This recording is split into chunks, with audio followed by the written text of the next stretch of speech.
Welcome to Roland's Travels. It's episode 2 in my podcast series, and talking to you today about really something close to my heart when it comes to the travels that I do. And that is the history of the places that I visit. Now, to many people, history can be a dull subject. Often you hear children and adults even say, it's boring. Why do people have that view that history can be boring? Well, maybe it goes back to the time they were at school. I know I had several history teachers over the years, and particularly many of them were just distinctly average. One was outstandingly brilliant, but sadly I was leaving that school due to the family relocating for work reasons.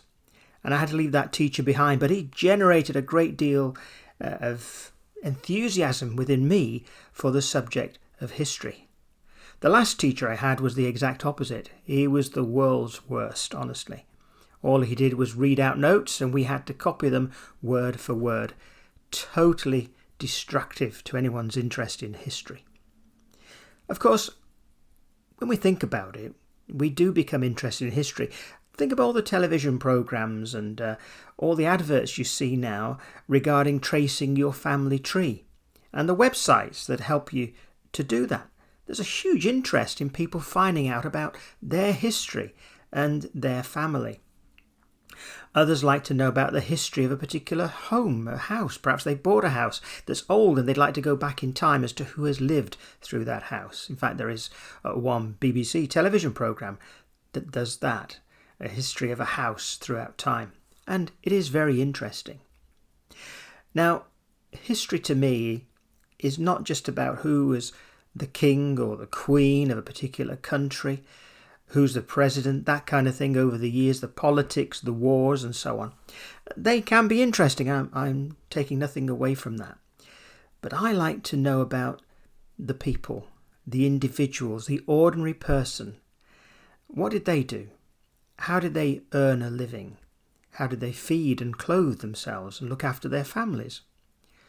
What did they have in their homes? What were their homes like? That is fascinating to me. I also like industrial history. Here in Britain we have a great deal of rich industrial heritage, some of which is still standing today. And we can go and look at the old buildings or the relics of old buildings from the industrial past, the old mills and ironworks and coal mines, the disused railways. All of that kind of thing is interesting. You'll see that in my videos on Roland's Travels on YouTube. So do make sure you check them out. And again, there's a great history to many of the properties. So on a journey through a village, for instance, there could be properties going back 400 or 500 years in this country.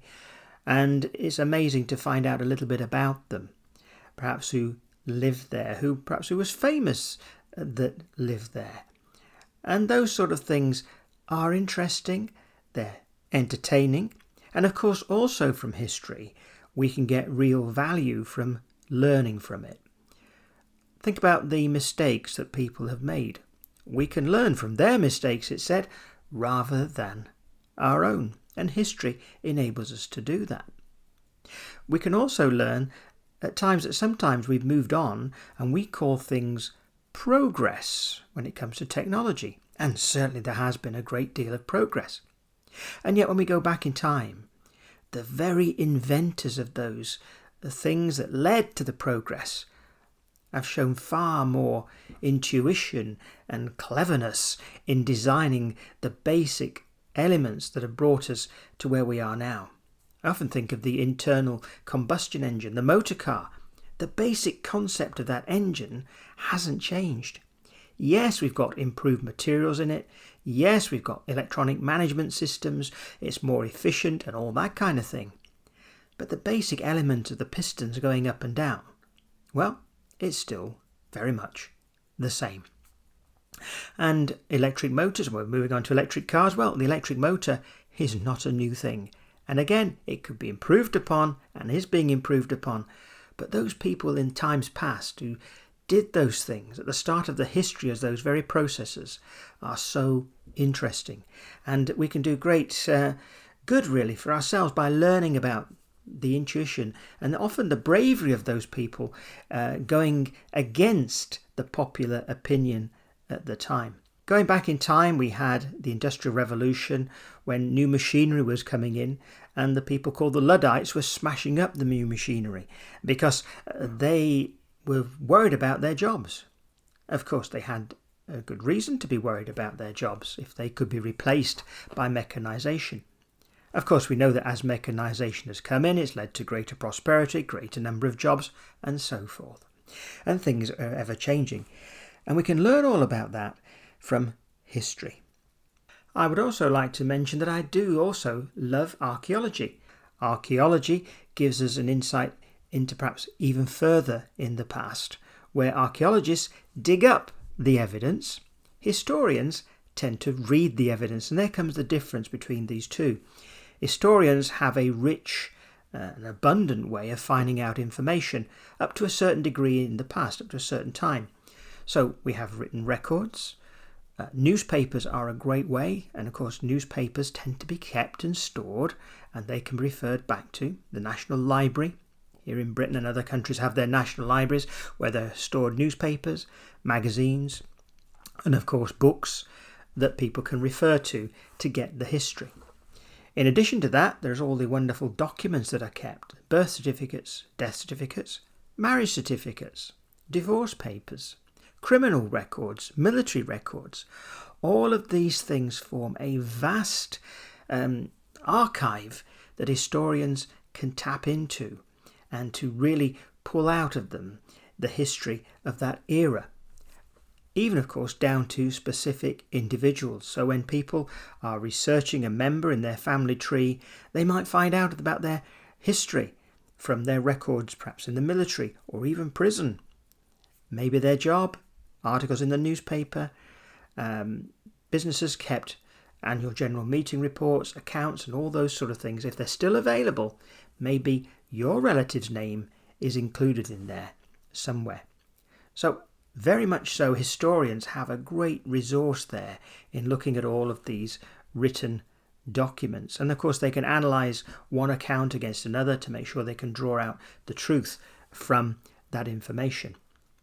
Archaeology can sometimes be a little more speculative. They're digging up little bits of fragments sometimes. Other times it could be entire foundations of an old village or town going back.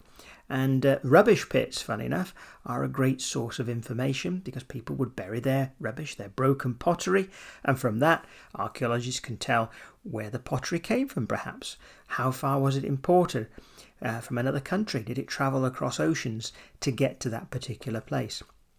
So once again, archaeology has a rich resource buried very much underground.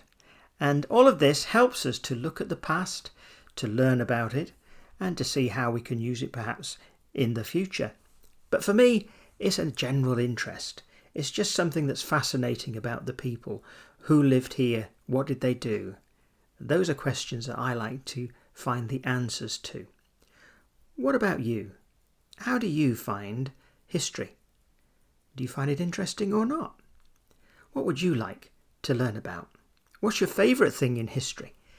Please do let me know. So, if you're listening to this podcast on my website, rolandmillward.com, please do drop a comment in. If you're not on it, please visit rolandmillward.com, find this podcast, episode 2, and leave a comment. I would welcome that. And if you're not a subscriber yet, please do subscribe to my podcast, to my website, rolandmillward.com, where you'll get updated every time I upload a new article or a podcast. And of course, pop over to my YouTube channel, Roland's Travels. It'd be very much nice to have you along for this journey as we explore places together, finding things that are of interest, both new and old. Take care, and we'll speak to you soon.